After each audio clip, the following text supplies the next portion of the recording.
আমার ফাঁসি চাই। মুক্তিযোদ্ধা মতিউর রহমান রেন্টু। পর্ব ১৩।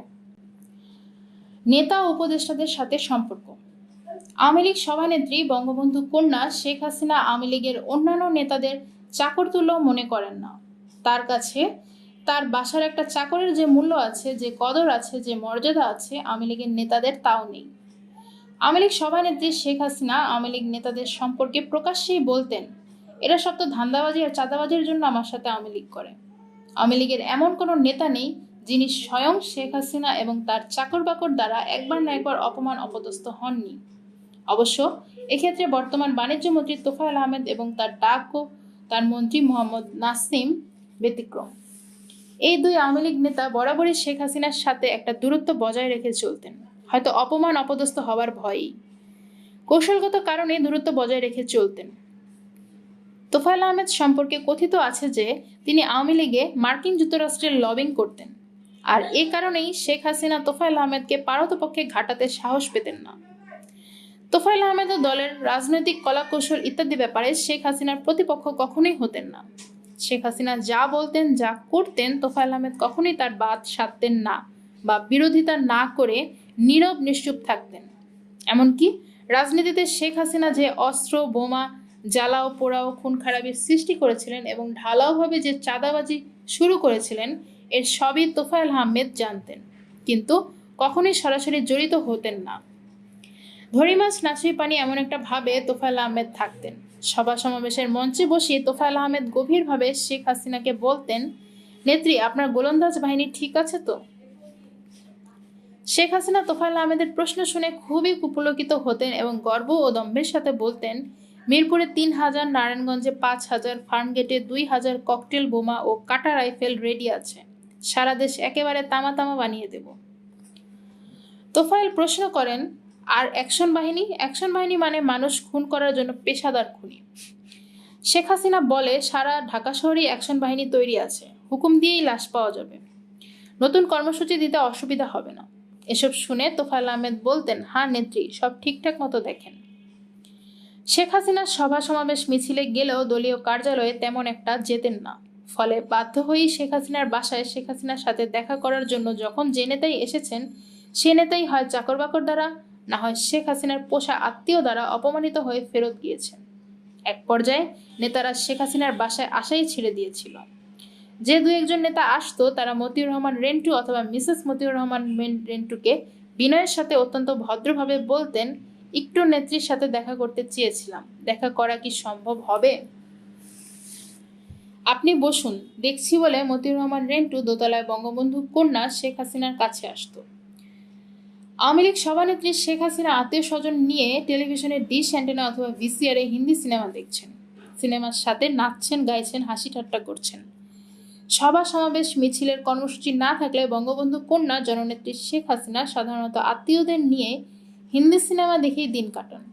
হিন্দি সিনেমার মধ্যে যে ছবিতে অসৎ রাজনৈতিক নেতা নেত্রীদের খুন খারাপি, ঘুষ, কালোবাজারির হীন চরিত্র রয়েছে, বেছে বেছে সেই সকল সিনেমাগুলি বঙ্গবন্ধু কন্যা জননেত্রী শেখ হাসিনা সারাদিন বসে বসে দেখতেন এবং রপ্ত করতেন। শুধু দেখা এবং রপ্ত করার মাধ্যমে বঙ্গবন্ধু কন্যা জননেত্রী শেখ হাসিনা সীমাবদ্ধ থাকতেন না।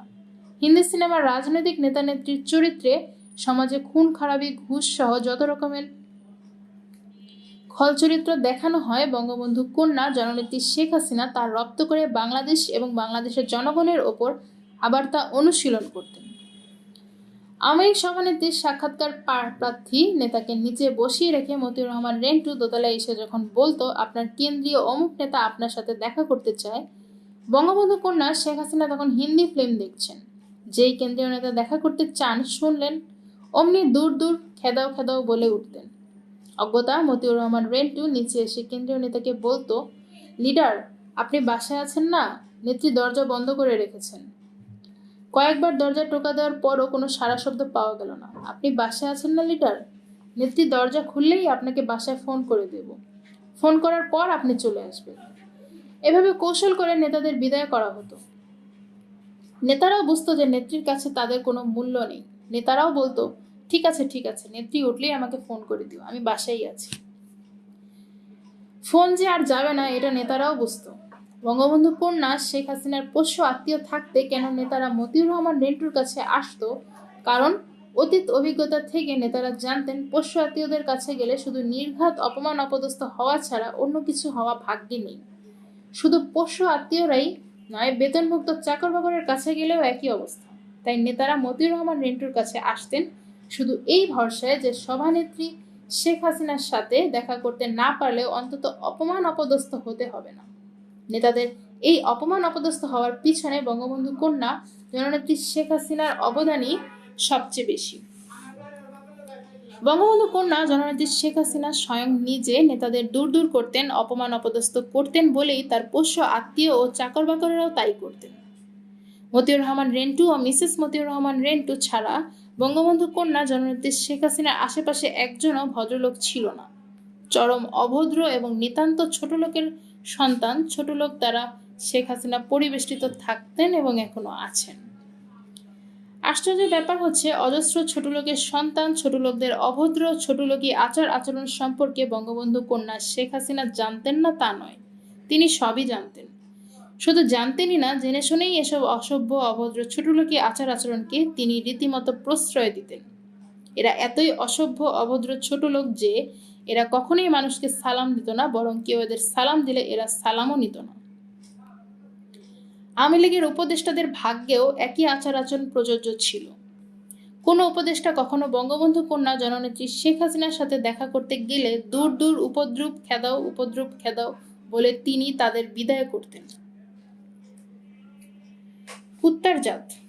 মহিলা আওয়ামী লীগের সভানেত্রী, কেন্দ্রীয় আওয়ামী লীগের মহিলা সম্পাদিকা, আওয়ামী লীগের সাধারণ সম্পাদক, বর্তমান এলজিআরডি মন্ত্রী জিল্লুর রহমানের স্ত্রী আইভি রহমান 1992 সালে বঙ্গবন্ধু কন্যা জননেত্রী শেখ হাসিনাকে জৈনিক মহিলার নাম উল্লেখ করে বললেন, নেত্রী, ওর নামে অনেক স্ক্যান্ডাল আছে। বঙ্গবন্ধু কন্যা জননেত্রী শেখ হাসিনার সঙ্গে সঙ্গে বললেন, কি এই তো কুকুরের জাতকে তো দিয়েই নেতৃত্ব দেখাবো। আওয়ামী লীগ সভানেত্রী জননেত্রী বঙ্গবন্ধু কন্যা শেখ হাসিনার মুখে এই কথা শোনার পর আইভি রহমান থ হয়ে যান, আর একটি কথাও না বাড়িয়ে বিদায় নেন। Zillur Rahman general secretary. ধানমন্ডি 32-এ বঙ্গবন্ধু ভবনের লাইব্রেরি কক্ষে বসে বঙ্গবন্ধু কন্যা শেখ হাসিনা, শেখ হাফিজুর রহমান টোকন, শেখ মারুফ এবং আরো কয়েকজন গল্প করছে। আওয়ামী লীগের আসন্ন কাউন্সিলে কাকে জেনারেল সেক্রেটারি করা যায় কথা উঠলে বঙ্গবন্ধু কন্যা আওয়ামী লীগ সভানেত্রী শেখ হাসিনা বললেন, সাজেদা চৌধুরীর মেয়ে মানুষ, তাকে জেনারেল সেক্রেটারি রাখা চলে না। তোমরা এমন একজন পুরুষের নাম বলো যে শুধু নামেই পুরুষ, কিন্তু কাজে কর্মে মেয়ে মানুষের চেয়েও লেভেন্ডিশ। পুরুষ চরিত্রের কোনো পুরুষকে জেনারেল সেক্রেটারি বানানো যাবে না। পুরুষ চরিত্রের কোনো পুরুষকে দলের সেক্রেটারি করলে সে আব্দুর রাজ্জাকের মতো দল ভেঙে ফেলবে। একজন পুরুষকেই দলের সাধারণ সম্পাদক করতে হবে, যে পুরুষ নামে পুরুষ, কাজে পুরুষ নয়। এমন একজন মেরুদণ্ডহীন পুরুষকে দলের সাধারণ সম্পাদক করতে হবে। তোমরা খুঁজে এমন একজনকে বের করো। শেখ হাফিজুর রহমান টোকন বলল, ফুপু, জিল্লুর রহমানকে বানালে কেমন হয়? সঙ্গে সঙ্গে শেখ হাসিনা বললেন, ইয়েস, তুমি তো ঠিক বলেছ, ওই তো সবচেয়ে ফিটেস্ট। শেখ মারুফ বলল, না বুবু, জিল্লুর রহমানকে বানানো যাবে না। জিল্লুর রহমান আর তার বউ আইভি রহমান 15 আগস্টের পর খনি ফারুক ডালিমদের দাওয়াত করে বিরিয়ানি রান্না করে খাইয়েছিল, সুতরাং জিল্লুর রহমানকে তুমি জেনারেল সেক্রেটারি বানাতে পারো না। বঙ্গবন্ধু কন্যা শেখ হাসিনা বললেন, হ্যাঁ, একেই আমার দরকার, এই সব দিক থেকে উপযুক্ত। জিল্লুর রহমানকে দলের জেনারেল সেক্রেটারি করলে ভেড়া বানিয়ে রাখা যাবে। এই ভেড়ার গলায় রশি না থাকলেও উঠানের বাইরে যাবে না। বঙ্গবন্ধু কন্যা শেখ হাসিনা ঠিকই কাউন্সিল করে জিল্লুর রহমানকে আওয়ামী লীগের সাধারণ সম্পাদক করলেন। টাকা আর লাশ। বঙ্গবন্ধু কন্যা জননেত্রী শেখ হাসিনা তার রাজনৈতিক জীবনে দুটি জিনিস ছাড়া আর কোনো কিছুই চেনেন। জিনিস দুটির একটি হলো অর্থ মানে টাকা পয়সা, আর অন্যটি হলো লাশ মানে মানুষের লাশ।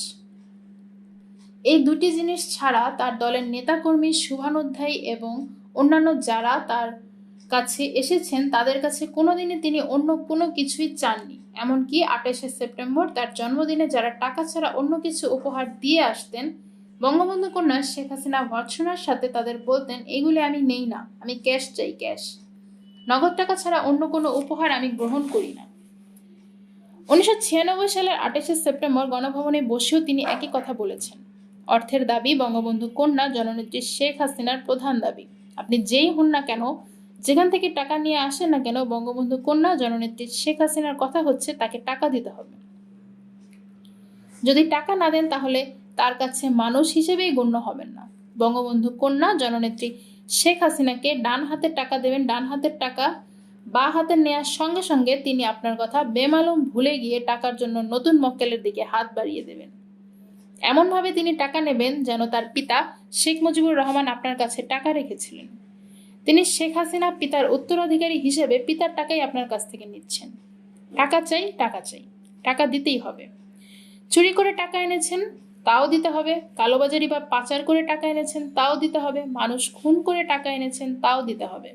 ঘুষ খেয়ে টাকা এনেছেন, তাও দিতে হবে। ঘুষ খেতে এবং ঘুষ দিতে বঙ্গবন্ধু কন্যা শেখ হাসিনার জুড়ি মেলা ভার। টাকা না দিলে আপনাকে মুহূর্তের মধ্যে অপমান করে বের করে দিতে পারেন, আবার টাকা না দিলে টাকা দিলেই আপনাকে সমাদর করে মর্যাদা দিয়ে চেয়ারে বসাতে পারেন।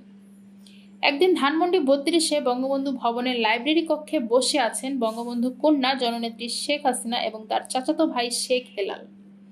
এমন সময় বজলুর রহমান, শেখ মুজিবের পিএ, বর্তমান প্রধানমন্ত্রী শেখ হাসিনার লিয়াজু অফিসার, জয়েনিং ব্যক্তিকে সঙ্গে করে নিয়ে এসে বলল, নেত্রী ইনি একটা অনুষ্ঠান করতে চায়। বজলুর রহমানের কথা শেষ না হতেই বঙ্গবন্ধু কন্যা শেখ হাসিনার রেগে চেয়ার থেকে উঠে দাঁড়িয়ে উচ্চ কণ্ঠে আগত লোকটিকে বললেন, এখানে কি ইসলামি করতে এসেছেন? বান্দ্রামিটার জায়গা পান না? আপনাকে না বলে দিয়েছি আমি যাব না, আবার এসেছেন বুঝি ফাতরামি করতে? আপনি কোথাকার কোন আলতুফালতু লোক তার ঠিক নাই, আর আমি আলতুফালতু লোকের আলতুফালতু অনুষ্ঠানে যাব? এটা ভাবলেন কি করে? আমি জাতির জনক বঙ্গবন্ধুর কন্যা, আমার কি কোনো দাম নেই? যান, বেরিয়ে যান। এই লোককে বের করে দাও, এই লোক যেন আর ঢুকতে না পারে। ভদ্রলোক প্রথমে হকচকিয়ে গেলেও নিজেকে কোনো রকমের সামলে নিয়ে ধীর পায়ে বেরিয়ে যাচ্ছিলেন। ভদ্রলোক দরজা পর্যন্ত যেতেই শেখ হেলাল বঙ্গবন্ধু কন্যা শেখ হাসিনাকে বললেন, এই লোক চাঁদা দেয় না, আবার চিটাগাংয়ের লোক। এই কথা শুনে ভদ্রলোক ঘুরে দাঁড়িয়ে এনেছি বলে তার প্যান্টের দু পকেট থেকে দুটি 100 টাকার বান্ডিল বের করে এক লাফে শেখ হাসিনা টেবিলের সামনে এসে পড়লেন। বঙ্গবন্ধু কন্যা জননেত্রী শেখ হাসিনা চিলের মতো ছো মেরে 100 টাকার বান্ডিল দুটি নিজের হাতে নিয়ে ভদ্রলোককে বলতে লাগলেন, বসেন বসেন, এই ওনাকে চা নাস্তা খাওয়াও। শেখ হেলাল আবার টাকার বান্ডিল দুটি নেয়ার জন্য জননেত্রী শেখ হাসিনার সাথে ভদ্রলোকের সামনেই কারাকারি শুরু করলো। বঙ্গবন্ধু কন্যা শেখ হাসিনার মধ্যেই ভদ্রলোককে বলতে লাগলেন, ঠিক আছে ঠিক আছে, আমি যাব। অনুষ্ঠানটা একটু ভালো করে করেন, আপনি আসবেন, ঘন ঘন আসবেন। 1992 সাল থেকে যমুনা সেতুর নির্মাতা প্রতিষ্ঠান কোরিয়ান হুন্দাই কোম্পানি বঙ্গবন্ধু কন্যা জননেত্রী শেখ হাসিনাকে নিয়মিত চাঁদা দিয়ে আসতো। আর সেজন্যই যমুনা সেতু উদ্বোধনের কয়েকদিন আগে উত্তরবঙ্গের জন্য নির্মিত গ্যাস লাইন সম্পূর্ণ ভেঙে যমুনা নদীতে পড়ে গেলে সংশ্লিষ্ট কর্তৃপক্ষ গ্যাস লাইন নির্মাণে হুন্দাই কোম্পানির ত্রুটি, অনিয়ম ও নিম্নমানের অভিযোগ আনলেও শেখ হাসিনার সরকার বেমালুম নীরব থাকে। বঙ্গবন্ধু কন্যা জননেত্রী শেখ হাসিনা আওয়ামী লীগের কোনো নেতাকর্মীকে কোনো নীতির কথাই শোনাননি, আদর্শের কথা শোনাননি, ত্যাগের কথা শোনাননি।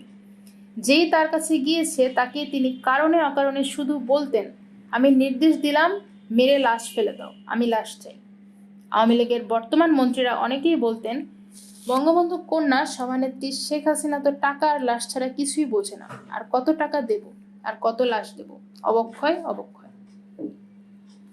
শিল্পপতি জহির হত্যার প্রধান খুনি আসামি ইউসিবিএল ব্যাংকের পরিচালক চেয়ারম্যান আখতারুজ্জামান বাবু বলেন, আর কত টাকা দেব, দিতে দিতে তো নিঃশেষ হয়ে গেলাম। স্বামীর সাথে না থাকা। বঙ্গবন্ধু কন্যা আওয়ামী লীগ সভানেত্রী শেখ হাসিনা 1986 সনের 17 মে বাংলাদেশে আসার পর থেকে তার স্বামী ডক্টর ওয়াজেদ মিয়ার সাথে কখনোই একটি দিন বা একটি রাত স্বামী স্ত্রী হিসেবে কাটাননি। আগেই বলেছি, শেখ হাসিনা বাংলাদেশে আসার পর প্রথমে তার স্বামীর মহাখালীর সরকারি কোয়ার্টারে ওঠেন, পরে ধানমন্ডি 32-এ তার পিত্রালয় বঙ্গবন্ধু ভবন, তারপর 29 নম্বর মিন্টো রোড এবং আরও পরে ধানমন্ডির 5 নম্বরে স্বামী ও নিজের বাড়িতে, এখন প্রধানমন্ত্রীর সরকারি বাসভবন গণভবনে থাকেন। কিন্তু তার স্বামী ডক্টর ওয়াজেদ প্রথম থেকে এখন পর্যন্ত তার মহাখালীর আণবিক শক্তি কমিশনের কোয়ার্টারেই রয়েছেন। তিনি কখনোই ধানমন্ডির ৩২ নম্বর, ২৯ মিন্টো রোড, ধানমন্ডির ৫ নম্বর বা গণভবনে আসেননি এবং বঙ্গবন্ধু কন্যা শেখ হাসিনাও তাকে আনেননি। শুধু তাই নয়, বঙ্গবন্ধু কন্যা শেখ হাসিনা যখন তার স্বামীর মহাখালী কোয়ার্টারে থাকতেন, তখন ডক্টর ওয়াজেদ থাকতেন ওই কোয়ার্টারের ভিতরের রেস্ট হাউসে। দুজনের সাথে রাত দিন দেখা সাক্ষাৎ তো দূরের, মুখোমুখিও হতেন না। মহাখালী স্বামীর কোয়ার্টারে থাকতে এবং পরবর্তীতে ধানমন্ডি ৩২-এর পিত্রালয়ের বঙ্গবন্ধু ভবনে থাকতে ১৯৮৭ সালে মুন্সিগঞ্জ হরগঙ্গা কলেজ ছাত্র সংগঠনের ভিপি মৃণাল কান্তি দাস নামের তরুণ যুবক আসার আগ পর্যন্ত বঙ্গবন্ধু কন্যা শেখ হাসিনা নিয়মিত রুটিন মাফিকভাবে প্রতিদিন সন্ধ্যার ঠিক ১ ঘন্টা আগে গোসল করে পাউডার পারফিউম মেখে লম্বা চুলের একটি বেনি করে চকচকে নতুন শাড়ি ব্লাউজ পরে খুবই পরিপাটি হয়ে কাউকে সঙ্গে না নিয়ে শুধুমাত্র গাড়ির চালক ড্রাইভার আলালকে সঙ্গে নিয়ে অজ্ঞাত স্থানে বেরিয়ে যেতেন এবং ঘন্টা দুয়েক পরে ফিরে আসতেন। শুধু এই সময় ওই অজ্ঞাত স্থানে যাওয়া ছাড়া বঙ্গবন্ধু কন্যা শেখ হাসিনা আর কখনোই একা শুধু জিপ গাড়ি আর চালক নিয়ে বাইরে যেতেন না। ওই সময় এবং ওই অজ্ঞাত স্থান ছাড়া যেখানে তিনি যেতেন তার সাথে সকলকে অবশ্যই সঙ্গে নিয়ে যেতেন। ১৯৮৭ সালের মুন্সিগঞ্জ হরগঙ্গা কলেজ ছাত্র সংসদের ভিপি তরুণ যুবক মৃণাল কান্তি দাসের সাথে বঙ্গবন্ধু কন্যা শেখ হাসিনার পরিচয় হয় এবং পরিচয়ের পর থেকে মৃণাল কান্তি দাস ধানমন্ডি ৩২ নম্বরে বঙ্গবন্ধু ভবনে দিবারাত্রি সার্বক্ষণিকভাবে থাকতে শুরু করলো। বঙ্গবন্ধু কন্যা শেখ হাসিনা তখন ওই বাড়িতেই থাকেন। বঙ্গবন্ধু কন্যা শেখ হাসিনা ধীরে ধীরে নিয়মিত রুটিন মাফিক সন্ধ্যার আগে অজ্ঞাত স্থানে যাওয়া ছেড়ে দিলেন। অধিক রাত পর্যন্ত, এমনকি গভীর রাত পর্যন্ত ধানমন্ডি ৩২-এর বঙ্গবন্ধু ভবনের লাইব্রেরিতেই অবস্থান করতে লাগলেন। হিন্দুরা কেন আওয়ামী লীগ সমর্থন করে? এদেশের সকল হিন্দু একেবারে কায়মনে হিন্দুস্তান বিশ্বাস করে। হিন্দুরা এই দেশে থাকলেও হিন্দুস্তান বা হিন্দু রাষ্ট্র ভারতকেই তাদের দেশ মনে করে। বাংলাদেশকে কখনোই হিন্দুরা তাদের দেশ মনে করে না। তবে তাদের আকাঙ্ক্ষা বাংলাদেশ একদিন না একদিন হিন্দুদের রাজ্য ভারতের দখলে যাবে, আর এই বিষয়ে তারা আওয়ামী লীগের নিকট বন্ধু মনে করে। এদেশের হিন্দু সম্প্রদায়ের দৃঢ় বিশ্বাস একমাত্র আওয়ামী লীগই হচ্ছে বিশ্বস্ত ও নির্ভরযোগ্য রাজনৈতিক দল, যে দলের মাধ্যমে বাংলাদেশকে একদিন না একদিন হিন্দুস্তানের অধীনে নেওয়া যাবে। আর এই কারণেই দেশের আপামর হিন্দু সম্প্রদায় আওয়ামী লীগের সমর্থন করে এবং আওয়ামী লীগকে ভোট দেয়। হিন্দু বৌদ্ধ খ্রিস্টান ঐক্য পরিষদের মহাসচিব ঢাকা বিশ্ববিদ্যালয়ের শিক্ষক ডক্টর নীলচন্দ্র ভৌমিকের মতে আওয়ামী লীগ হচ্ছে এদেশের একমাত্র রাজনৈতিক দল যে দল ভারত পাকিস্তান দ্বন্দ্বে বা সংঘর্ষে ভারতকে সমর্থন জানাবে, শক্তি যোগাবে। এজন্য এদেশের হিন্দু সম্প্রদায় আওয়ামী লীগকে ভোট দেয়, শক্তি যোগায়। স্বল্প শিক্ষিত মিষ্টির দোকানদার রামহরি মজুমদারের মতে, একদিন দেখবা আওয়ামী লীগের কোনো মুসলমানই থাকবো না, তখন এই আওয়ামী লীগই হিন্দু লীগ হইব। আমরা জয় হিন্দে বিশ্বাস করি, জয় হিন্দ জয় বাংলা। স্লোগানের মিলটা দেখো না, আবার জয় দুর্গা, জয় মা কালী, জয় বাংলা একই তো ধ্বনি। তাইলে আওয়ামী লীগ করুম না, তাই করুমটা কি? আওয়ামী লীগ তো আধা হিন্দুই, একসময় পুরোটা হিন্দু হইয়া যাইব। নাম প্রকাশে অনিচ্ছুক বাংলাদেশ ক্যাডার সার্ভিসের সদস্য বন বিভাগের উচ্চ পদস্থ হিন্দু কর্মকর্তার মতে আওয়ামী লীগ হচ্ছে স্বাধীনতায় বিশ্বাসী দল, তাই হিন্দু সম্প্রদায় আওয়ামী লীগে বিশ্বাসী সম্প্রদায়। এদেশের হিন্দুরা আওয়ামী লীগকে শুধু ভোটই দেয় না, অর্থ দেয়, বুদ্ধি দেয় এবং তারা শুধু এখানেই সীমাবদ্ধ থাকে না। এদেশের হিন্দু সাংবাদিকরা সংবাদ পরিবেশনের ক্ষেত্রে আওয়ামী লীগের পক্ষে পক্ষপাতিত্ব করে। সবচেয়ে ভয়ের ও বিস্ময়ের ব্যাপার হলো হিন্দু বিচারপতিরাও বিচারে পক্ষপাতিত্ব করে। হিন্দু বিচারপতিগণ বিচারপতির আসনে বসে প্রথমে বোঝার চেষ্টা করেন বাদী বা বিবাদী কোন রাজনৈতিক দলের লোক বা সমর্থক। যদি আওয়ামী লীগের লোক বা সমর্থক হয় তাহলে তাকে যতটা সম্ভব লঘুদণ্ড দেয়া হয়, আর যদি আওয়ামী লীগের লোক বা সমর্থক না হয় তাহলে তাকে যতটা সম্ভব গুরুদণ্ড দেয়া হয়। প্রশাসন ও ব্যবসায় থাকা হিন্দু সম্প্রদায়ের বৈধ বা অবৈধভাবে তাদের উপার্জিত অর্থের একটা অংশ অবলীলাক্রমে শেখ হাসিনাকে দেয় এবং বাকি সম্পূর্ণ অংশ ভারতে পাচার করে। এদেশের হিন্দু সম্প্রদায় চাকরিজীবী হোক আর ব্যবসায়ী হোক অবলীলাক্রমে এদেশের সকল ধন সম্পদ ভারতে পাচার করে। চাকরিজীবী বৈধ অবৈধ যেভাবেই অর্থ উপার্জন করুক, অর্থাৎ অসৎ পথে ঘুষ দুর্নীতির মাধ্যমেই অর্থ উপার্জন করুক কিংবা চাকরির বেতনের মাধ্যমে অর্থ উপার্জন করুক, যেভাবে উপার্জন করুক তাদের উপার্জিত সকল ধন সম্পত্তি ভারতে পাচার করবে। হিন্দু ব্যবসায়ীদের ক্ষেত্রেও একই কথা প্রযোজ্য। হিন্দু সম্প্রদায় কখনোই এই দেশকে তাদের দেশ মনে করে না, আর তাই এদেশ থেকে বৈধ অবৈধভাবে উপার্জিত সমুদয় অর্থ ভারতে পাচার করে। অনুরূপভাবে প্রধানমন্ত্রী শেখ হাসিনা এবং তার পরিবার পরিজন সকলেই এই দেশকে নিজের দেশ মনে করে না, আর সে কারণেই প্রধানমন্ত্রী শেখ হাসিনা শেখ রেহানা বৈধ অবৈধ যেভাবেই অর্থকরী উপার্জন করুক না কেন, বাংলাদেশে একটা ফুটা করিও রাখেন না। তাদের উপার্জিত সকল ধন সম্পদ বিদেশে পাচার করেন। প্রধানমন্ত্রী শেখ হাসিনা এবং তাদের পরিবারের লোকেরা প্রধানত ভারত, সিঙ্গাপুর, হংকং, লন্ডন এবং যুক্তরাষ্ট্রে ধন সম্পদ পাচার করেন। ভ্যাট প্রত্যাহার। 1992 সালে বেগম খালেদা জিয়ার বিএনপি সরকার বাংলাদেশে প্রথম ভ্যাট প্রথা চালু করে। খালেদা জিয়া ভ্যাট চালু করার সময় তখনকার বিরোধী দলীয় নেত্রী শেখ হাসিনা এবং তার দল আওয়ামী লীগের ভ্যাট প্রথা বাতিলের দাবিতে আন্দোলন শুরু হয়। আন্দোলনের প্রথম পর্যায়ে ভ্যাট প্রথা বাতিলের দাবিতে মিছিল সমাবেশ করে বেগম জিয়া সরকারকে নির্দিষ্ট সময়সীমা দিয়ে বিরোধী দলীয় নেত্রী বঙ্গবন্ধু কন্যা শেখ হাসিনা বলেন, এর মধ্যে ভ্যাট প্রথা বাতিল না করলে হরতাল করা হবে। তখন বঙ্গবন্ধু কন্যা শেখ হাসিনাকে বলা হলো, আপনি যে ভ্যাট বাতিলের জন্য হরতাল আহ্বান করতে যাচ্ছেন, আপনি ক্ষমতায় গেলে কি করবেন? ভ্যাট প্রথা বাতিল করবেন? পরেরটা পরে হবে। একথা বলে বঙ্গবন্ধু কন্যা শেখ হাসিনা ঠিকই ভ্যাট বাতিলের দাবিতে হরতাল করলেন। আর তিনি যখন ক্ষমতায় এলেন তখন ভ্যাট বাতিল তো দূরের কথা, উল্টো ভ্যাটের আওতায় আরও বাড়িয়ে দিলেন। অর্থাৎ বেগম খালেদা জিয়ার সরকার যে সকল পণ্যের ওপর ভ্যাট বসিয়েছিলেন, বঙ্গবন্ধু কন্যা শেখ হাসিনা সে সকল পণ্যের ওপর ভ্যাট বহাল তো রাখলেনই, বরং যে সমস্ত পণ্যের ওপর ভ্যাট ছিল না সে সমস্ত পণ্যের উপরও তিনি ভ্যাট ধার্য করলেন। খেলা। বঙ্গবন্ধু কন্যা জননেত্রী শেখ হাসিনা নিজেকে একজন বড় খেলোয়াড় মনে করেন। তিনি মনে করেন তিনি দুনিয়ার সবচাইতে দক্ষ খেলোয়াড় এবং তার মতো খেলোয়াড় সারা বিশ্বের কোথাও নেই। তিনি খেলতে ভালোবাসেন, বলতে গেলে খেলাই যেন তার একমাত্র কাজ। তিনি সকলের সাথেই খেলেন, জনতার সাথে খেলেন, রাজনৈতিক নেতাদের সাথে খেলেন, নিজের দলের কর্মীদের সাথে খেলেন, স্বামীর সাথে খেলেন, আত্মীয় স্বজনের সাথেও খেলেন, তবে কম খেলেন। নিজের বোনের সাথে খেলেন, তবে পেরে ওঠেন না, ধরা পড়ে হেরে যান। ছেলেমেয়ের সাথে খেলতে গিয়ে প্রচণ্ড মার খেয়ে যান। বঙ্গবন্ধু কন্যা জননেত্রী শেখ হাসিনা মনে করেন তার মতো এত বড় খেলোয়াড় আর নেই, এবং তিনি যে খেলা খেলেন সে খেলা ধরার বা বোঝার শক্তিও কারো নেই। পৃথিবীর কেউই তার খেলা ধরতে পারবে না, বুঝতে পারবে না। এই খেলায় তিনি অনন্য, অদ্বিতীয়। বঙ্গবন্ধু কন্যা জননেত্রী শেখ হাসিনা যে খেলা খেলেন সে খেলার নাম হচ্ছে প্রতারণার খেলা। তিনি সকলের সাথেই প্রতারণার খেলা খেলেন। প্রিয় অপ্রিয়, পছন্দ অপছন্দ। প্রিয় খাদ্য গরুর ভুঁড়ি, প্রিয় গান জিন্দেগি জিন্দেগি, প্রিয় ব্যক্তিত্ব মুখ্যমন্ত্রী জ্যোতি বসু, সবচাইতে বেশি লোভ টাকার প্রতি, সবচাইতে অপছন্দ নামাজি মানুষ, সবচাইতে স্বস্তি এবং আনন্দের মানুষের লাশ, সবচাইতে বেশি পটু মিথ্যা বলায়। প্রথম নির্দেশ। বঙ্গবন্ধু কন্যা জননেত্রী শেখ হাসিনার প্রথম নির্দেশ, মেরে ফেলো, মেরে লাশ ফেলে দাও। আওয়ামী লীগের কোনো নেতাকর্মী কিংবা সমর্থক কথা প্রসঙ্গে যদিও বলে প্রশাসনের অথবা অন্য রাজনৈতিক দলের অমুক আমাদের বিপক্ষের, তাইলে সঙ্গে সঙ্গে বঙ্গবন্ধু কন্যা জননেত্রী শেখ হাসিনা প্রথমেই যে নির্দেশ বা আদেশ দেন তা হলো মেরে ফেলো, মেরে ফেলে দাও। আমি হুকুম দিলাম, খুন করে ফেলো।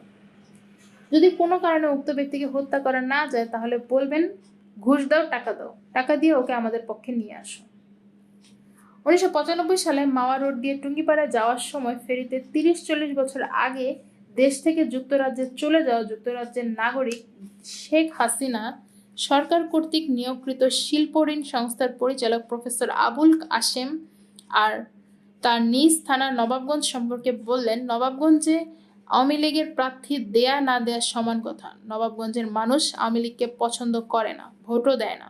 একথা শুনে বঙ্গবন্ধু কন্যা জননেত্রী শেখ হাসিনা বললেন, রাতের অন্ধকারে ঘরে ঘরে আগুন লাগিয়ে দেন, আগুন লাগিয়ে ওদের পুড়িয়ে মেরে ফেলেন। কোনো নেতা ছিল না। বঙ্গবন্ধু কন্যা শেখ হাসিনা কখনোই কোনো সিদ্ধান্ত কোনো নেতা বা নেতৃস্থানীয় ব্যক্তি অথবা উপদেষ্টা কিংবা জ্ঞানীগুণী কোনো ব্যক্তির সাথে আলাপ আলোচনা করে নিতেন না। মূলত তিনি সিদ্ধান্ত নিতেন তার চারপাশে থাকা ছেলে ছোকরা এবং আত্মীয়দের কথার ওপর ভিত্তি করে।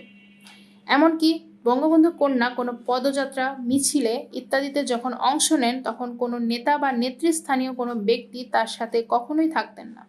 কোনো নেতা বা ওই জাতীয় কোনো ব্যক্তি ভুলক্রমে যদি বঙ্গবন্ধু কন্যা জননেত্রীর পাশে এসে পড়তেন, তাহলে তার সাথে থাকা ছেলে ছোকরা ওই নেতা বা ব্যক্তিকে কিল, ঘুষি, চড় থাপ্পড়, এমনকি লাথি গুতা দিয়ে তাড়িয়ে দিত।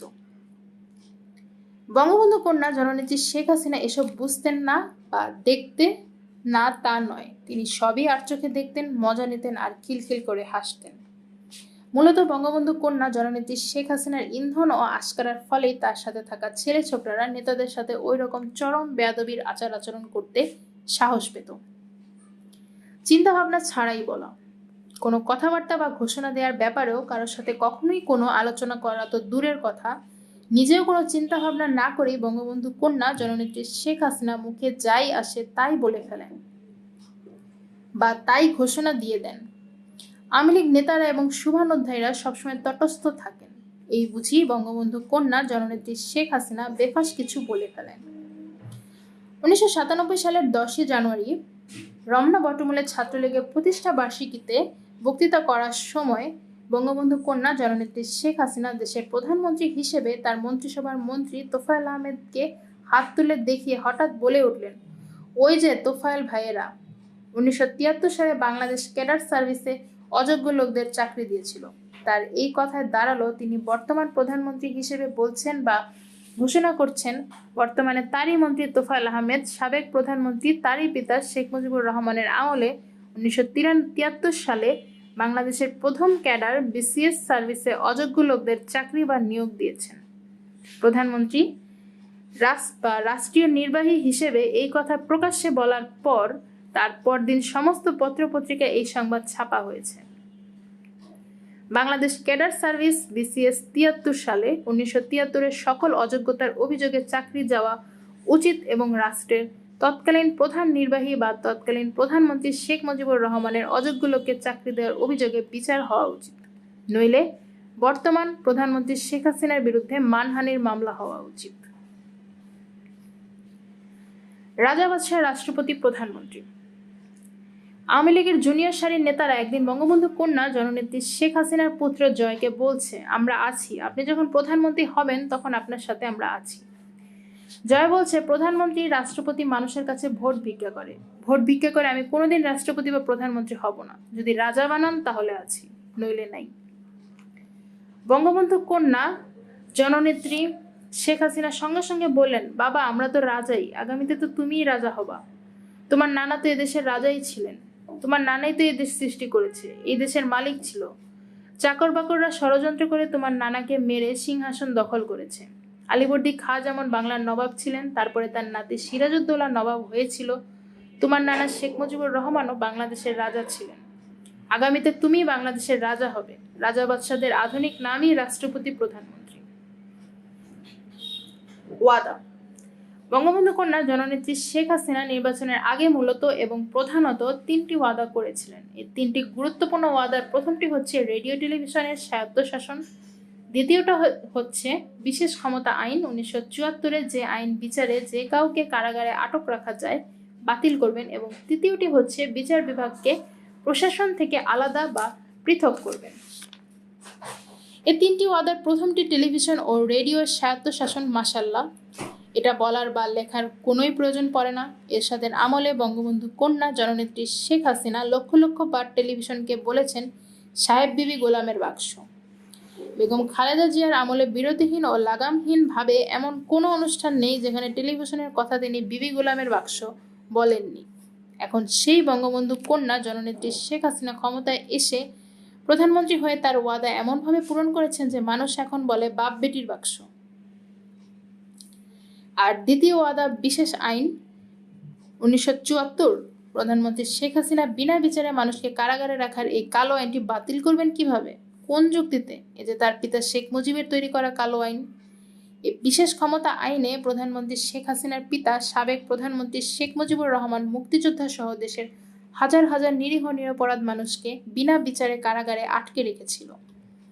পিতার সৃষ্টি করা মানুষকে নিগৃহীত করা ও অত্যাচার করা এই কালো আইন তিনি বাতিল করলে পিতার যোগ্য কন্যা যোগ্য উত্তরসূরি তিনি কিভাবে দাবি করবেন?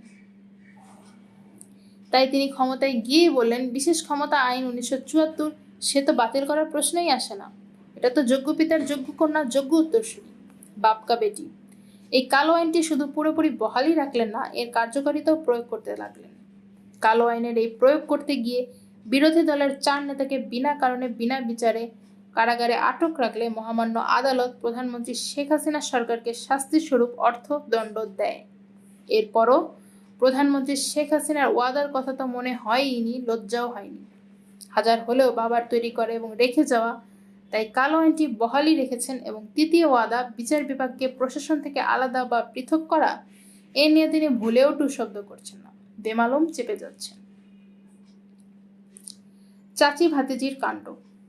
এক শুক্রবার বিকেলে শেখ মুজিবের একমাত্র আপন ভাই শেখ নাসিরের বিধবা স্ত্রী শেখ হেলালের মা প্রধানমন্ত্রী শেখ হাসিনার চাচি প্রধানমন্ত্রীর সরকারি বাসভবন গণভবনে এসে প্রধানমন্ত্রী শেখ হাসিনাকে বললেন, মা, তোমাকে তো আমি পাই না, তুমি এত ব্যস্ত থাকো, এই জন্য আমি আসিই না।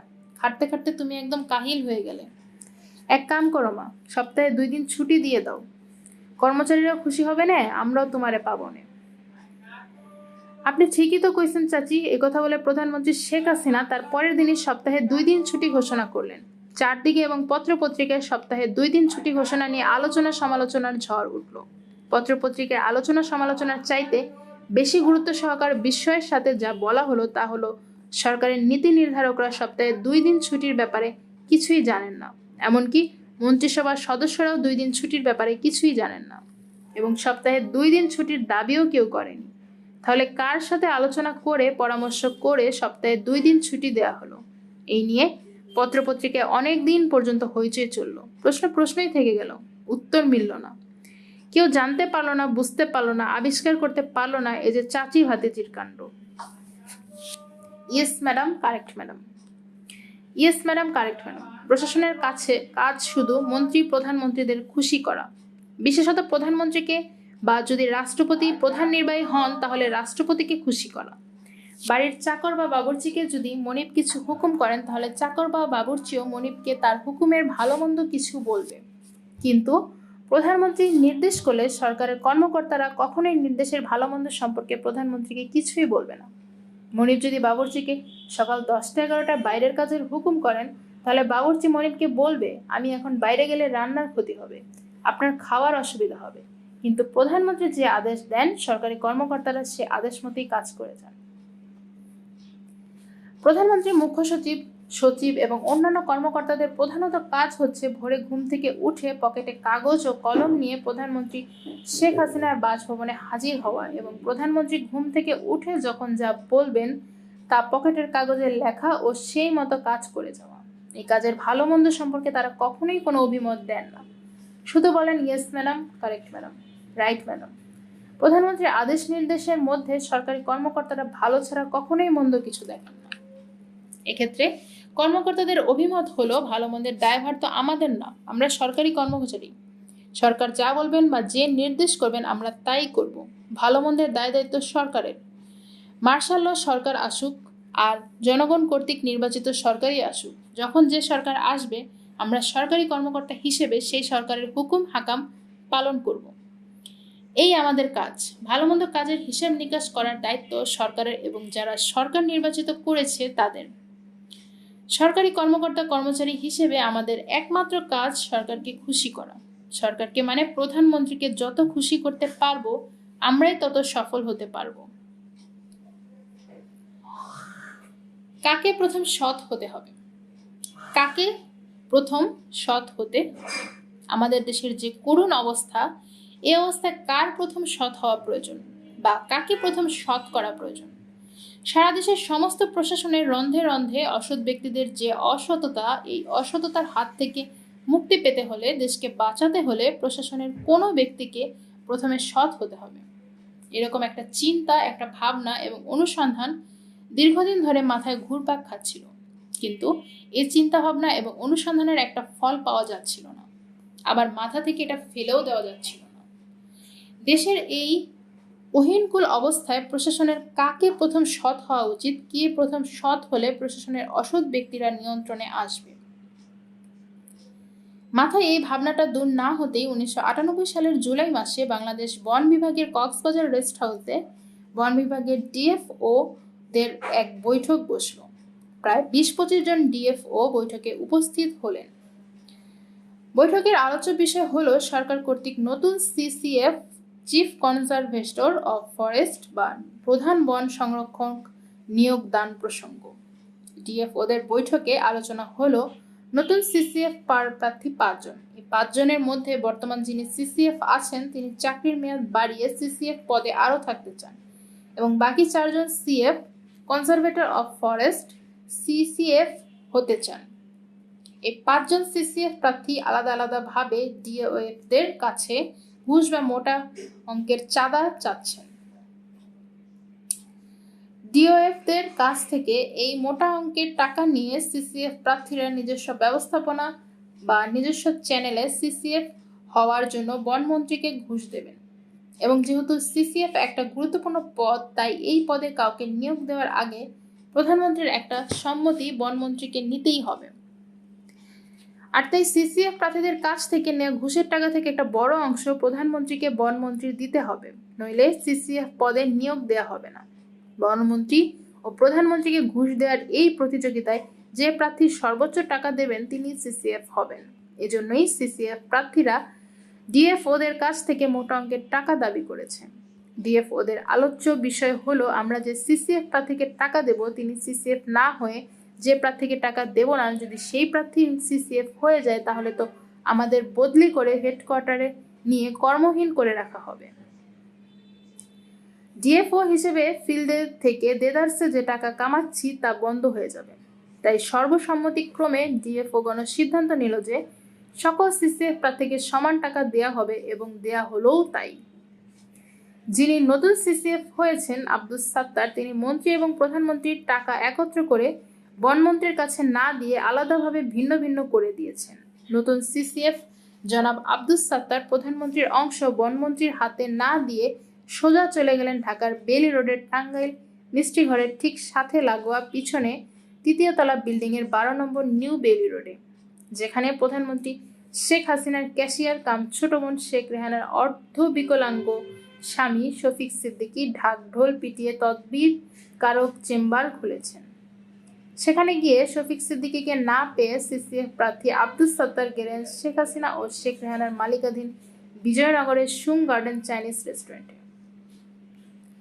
এই রেস্টুরেন্টের ম্যানেজার ইসলামকে তদবিরের বিষয়ে খুলে বলার পর ম্যানেজার ইসলাম সিসিএফ প্রার্থী আব্দুস সাত্তারকে সঙ্গে নিয়ে গেলেন বনানীর আবেদ টাওয়ারের নিচ তলায় অবস্থিত শেখ হাসিনা ও শেখ রেহানাদের মালিকাধীন অপর restaurant fountain Fortune restaurant and বারে। সিসিএফ প্রার্থী আব্দুস সাত্তার এখানেই শফিক সিদ্দিকীর হাতে প্রধানমন্ত্রীর অংশটা দিলেন এবং তিনি নতুন সিসিএফ নিয়োগ পেলেন। তাহলে কি দাঁড়ালো? দেশ থেকে দুর্নীতি দূর করতে, ঘুষ দূর করতে কাকে প্রথম সৎ হতে হবে? রাষ্ট্রপতি বা প্রধানমন্ত্রী যিনি রাষ্ট্রের প্রধান নির্বাহী তাকেই প্রথম সৎ হতে হবে। প্রধানমন্ত্রীর সততা আর দক্ষতায় মন্ত্রীরা সৎ হবে, তারপর সচিবরা।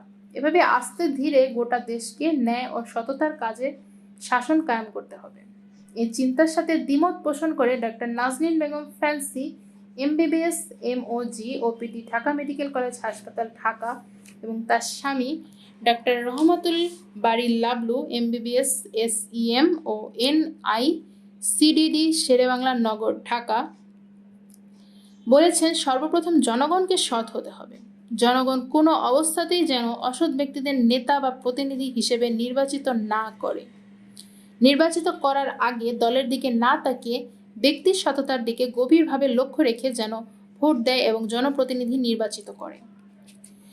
পেশায় চিকিৎসক এই দম্পতি এই প্রসঙ্গে ধানমন্ডি মোহাম্মদপুর থেকে 1996 সালের 12 জুন নির্বাচনে প্রতিদ্বন্দ্বিতা করা ডক্টর কামাল হোসেনের কথা বললেন।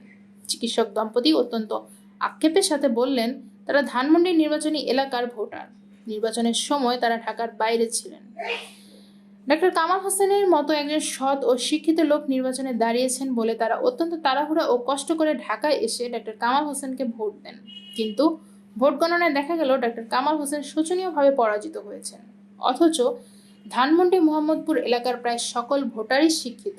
তাই এই ডাক্তার স্ত্রীর অভিমত, স্বামী স্ত্রীর অভিমত হলো প্রথম জনগণকে সৎ হতে হবে, ঠিক হতে হবে, সৎ ও শিক্ষিত ব্যক্তিকে নির্বাচিত করতে হবে, তাহলে আমাদের দেশে সৎ ও ন্যায়ের শাসন প্রতিষ্ঠিত হবে। সুরে সুরে কথা বলা। রাজনীতিতে সুরে সুরে কথা বলতে হয়। পার্টি বা সংগঠনের মূল নেতা বা নেত্রী যিনি, তার সুরে সুরে কথা বলতে হয়। আপনি যে পর্যায়ের নেতা বা কর্মী হন না কেন, পার্টি বা সংগঠনের অথবা রাষ্ট্রের মূল নেতা যিনি, যার হাতে মূল ক্ষমতা, তিনি যদি চৈত্রের ভর দুপুরে বলেন এখন রাত, আপনাকে তাই বলতে হবে। যদি তখন ভর দুপুর, তবুও আপনি ভুলেও তা বলতে পারবেন না। যদি সুরে সুরে কথা না বলেন, সত্য কথা বলেন, তাহলেই আপনি নেতার কাছে হবেন অগ্রহণযোগ্য ব্যক্তি। নেতা বা নেত্রী যা বলবেন তা যতই অসত্য বা ভুল হোক না কেন, তা আপনাকে তালে তালে সুরে সুরে সব ঠিক বলে যেতে হবে। যদি তা না পারেন, তাহলে আর যাই হোক, অন্তত রাজনীতিতে সাইন করতে পারবেন না, যোগ্য হতে পারবেন না। আর রাজনীতিতে যিনি মূল নেতা বা নেত্রী বা ক্ষমতার মূল মালিক, অর্থাৎ যিনি ক্ষমতার কেন্দ্রবিন্দু, তার কাজ হলো যে তার সাথে তালে তাল মিলিয়ে সুরে সুরে কথা বলবে বা কাজ করবে, তাকেই সবচেয়ে যোগ্য ও আনুগত্যশীল মনে করা। এর বাইরে তিনি আর কিছুই মনে করতে পারেন না। অর্থাৎ ভুল করেই হোক অথবা ইচ্ছে করেই হোক, তিনি দিনকে রাত বলছেন। আর অধীনস্থ কোনো নেতা বা কর্মী যদি তা শুধরে দেয়, তাহলে তিনি ধরে নেন অধীনস্থ এই লোক বা তার প্রতি আনুগত্যশীল নয়, যোগ্যও নয়। বাংলাদেশের প্রেক্ষাপটে, বিশেষ করে আওয়ামী লীগ সভানেত্রী প্রধানমন্ত্রী শেখ হাসিনার ক্ষেত্রে, তিনি যা বলবেন বা যা করবেন তা সঠিক হোক বা না হোক, অবশ্যই বলতে হবে ঠিক, সবটাই ঠিক। বঙ্গবন্ধু কন্যা শেখ হাসিনার রাজনীতিতে প্রথম কথা হচ্ছে, তার কোনো ভুল থাকতে পারে না। যদি কেউ মনে করে তার ভুল হয়েছে, তাহলে তাকে রাজনীতির প্রথম কথা পুনরায় স্মরণ করতে হবে। ঠিক ঠিক, আপনি নেত্রী যা বলেছেন বা যা করেছেন তা সব ঠিক। শেখ হাসিনার রাজনীতিতে যারা এভাবে চলেছে, তারাই উপরে উঠেছে এবং সফল হয়েছে। কোনো শিক্ষা নেয়নি। রাষ্ট্রনায়ক বা রাজনৈতিক নেতাদের ইতিহাসে সবচেয়ে ক্ষমতাধর ব্যক্তি, যার মুখের কথায় লক্ষ কোটি মানুষ উদ্বেলিত হতো, যার উঙ্গুলির ইশারায় সারি সারি মানুষ মৃত্যুর দিকে ছুটে যেত, পরম করুণাময় আল্লাহর দরবারে হাত তুলে নিজের জন্য দোয়া করার কথা ভুলে গিয়ে যার জন্য মানুষ দোয়া করত, তিনি শেখ মুজিবুর রহমান। কেউ কেউ তাকে জাতির পিতা বঙ্গবন্ধু শেখ মুজিবুর রহমান বলেন, কেউ কেউ বলেন না। এদেশের বেশিরভাগ মানুষ জাতির পিতা বঙ্গবন্ধু বলেন না, স্বীকার করেন না এবং মানেনও না। কিন্তু তিনি যে বাংলাদেশের রাষ্ট্রপতি, প্রধানমন্ত্রী এবং রাষ্ট্রপতি, এটা সকলেই স্বীকার করেন। 1975 সালের 15ই আগস্ট মসজিদে ফজরের আজান হচ্ছে। আসসালাতু খাইরুম মিনান নাউম, আসসালাতু খাইরুম মিনান নাউম। মুসল্লিরা শয্যা ছেড়ে নামাজে যাচ্ছে। ঠিক সেই সময় বাংলাদেশের সবচাইতে ক্ষমতাধর ব্যক্তি রাষ্ট্রপতি শেখ মুজিবুর রহমান বাঁচার জন্য, শুধু বাঁচার জন্য দীর্ঘ 3 ঘন্টা 3.5 ঘন্টা কত চেষ্টা তদবিরি না করছেন। তার প্রাণ বাঁচার জন্য সেনাবাহিনীর প্রধানের কাছে ফোন করেছেন, সেনাবাহিনীর ঢাকা ব্রিগেড কমান্ডারের কাছে ফোন করেছেন, তার নিরাপত্তার দায়িত্বে নিয়োজিত সেনা ইউনিট প্রধানের কাছে ফোন করেছেন, পুলিশের আইজির কাছে ফোন করেছেন, পুলিশ কন্ট্রোল রুমেও ফোন করলেন, গণভবনে ফোন করলেন, কিন্তু কোনো জায়গা থেকেই একটুও সারা শব্দ এলো না। সর্বশক্তিমান পরম করুণাময় আল্লাহ রাব্বুল আলামিন শেখ মুজিবুর রহমান ও তার পরিবার পরিজনের জীবন রক্ষার জন্য একটি মানুষকেও পাঠালেন না। যে ব্যক্তির এত লোকজন, এত ঢাল তলোয়ার, এত অনুসারী, এত ক্ষমতা, তাকে সাহায্য করতে বা তার প্রাণ বাঁচাতে কেউই এগিয়ে এলো না। মানুষের জন্য নিবেদিত প্রাণ দেশপ্রেমিককে বন্দি করে, বিচার না করে বন্দি দশায় হাতে হ্যান্ডকাফ পরা অবস্থায় সামনে থেকে বুকে গুলি করে হত্যা করে পবিত্র পার্লামেন্টে দাঁড়িয়ে দম্ভের সাথে, কোথায় সিরাজ শিকদার বলা ও দম্ভ করা স্বাধীনতার ইশতেহার পাটকারী এম এ রশিদ, শেখ মুজিবুরের ভাগ্নে শেখ শহীদ যখন ছাত্রলীগের সভাপতি, তখন এম এ রশিদ ছাত্রলীগের সাধারণ সম্পাদক। শেখ কামালের সাথে দ্বন্দ্বের কারণে এম এ রশিদ দীর্ঘদিন শেখ মুজিবুর রহমানের কাছে যাননি। এম এ রশিদ বলেন, বঙ্গবন্ধু যে অল্প কিছুদিনের মধ্যেই মারা যাবেন, এটা আমি বুঝতে পেরেছিলাম।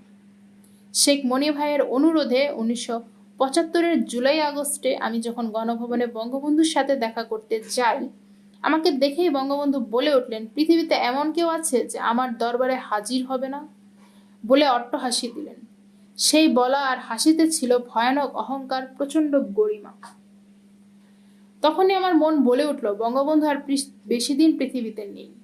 15ই আগস্টের শিক্ষা হচ্ছে, আল্লাহকে ভয় করা, সবসময় আল্লাহকে স্মরণে রাখা, মানুষের প্রতি অমানুষের আচরণ না করা, মানুষকে সম্মান করা, নিজেকে সর্বেসর্বা মনে না করা, মানুষকে ভালোবাসা, আত্মহমিকা ও গরিমা বর্জন করা। কিন্তু দুঃখ ও পরিতাপের বিষয়, শেখ হাসিনা, শেখ রেহানা এবং তাদের পরিবার পরিজন আত্মীয়রা 15ই আগস্ট থেকে বিন্দুমাত্র শিক্ষাও নেয়নি, বরং 15ই আগস্টের ঘটনা থেকে তারা আরো কুশিক্ষা অর্জন করলো।